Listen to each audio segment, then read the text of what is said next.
집중 취재 순서입니다. 최근 충남대 연구실에서 황산 등 유해 화학 물질이 노출돼 10명이 다치는 사고가 있었죠. 이처럼 대학 연구실에서 각종 안전사고가 잇따르고 있지만 안전관리 지침을 제대로 지키지 않는 안전불감증이 여전한 데다 법이 있어도 무용지물에 그치고 있습니다. 김태욱 기자가 취재했습니다. 충남대 농업생명공학관 연구실에선 연구실 정리 작업 중 쓰고 남은 시약을 처리하는 과정에서 유해 화학물질이 누출되면서 10명이 다쳤습니다.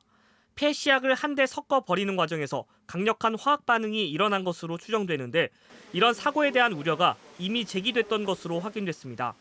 지난해 충남대가 해당 단과대에 대해 실시한 정밀 안전진단 결과 보고서, 화학물질이 섞인 채 버려지지 않도록 용기마다 라벨을 붙이라는 지침이 적혀 있습니다.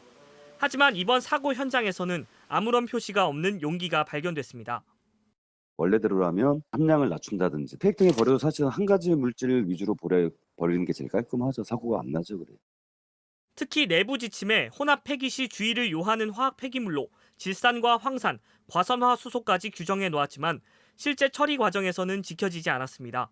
지난해 말 경북대에서도 폐시약을 섞어 버리려다 발생한 폭발로 학생 4명이 다쳤고 지난 2016년에도 부산대에서 버려진 약품이 폐기물통에서 섞이면서 화재까지 나는 등 안전 불감증으로 인한 대학 연구실 사고가 되풀이되고 있습니다.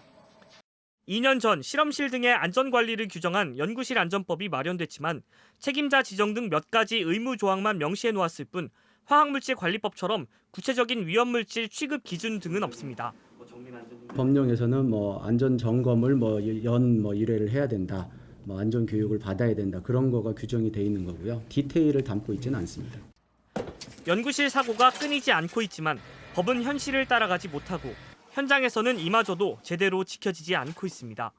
MBC 뉴스 김태욱입니다.